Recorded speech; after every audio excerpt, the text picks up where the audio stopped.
YouTube. In this video I'm going to show you the behind the scene of how I shot this image right here, and I also use the same techniques to shoot these wedding pictures right here. So these are the pictures from the wedding. So I use the same technique to shoot these pictures right here. So I'm using a Godot 8600, and also I'm using a speed light, and I'm using a Nikon D610 to shoot these images. So I wanted that warm look, like that warm light, as you can see right here on this image. But since I don't have a gel, I just put the light inside this my shoe bag to make the light have that warm feel. I just placed it above the curtain there, as you can see.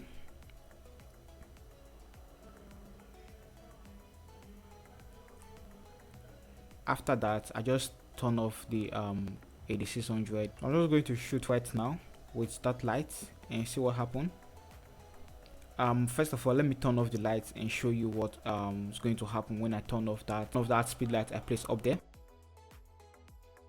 So I just shot without the speed light, and this is the image I got. You can see the image is looking dark, and I'm just going to turn that light on right now and shoot another image and show you the effect of that light above. Right now you can see the effect of that light. This is what we got, but I feel it's too bright, so I'm just going to play with my settings to use the brightness and just take another shot.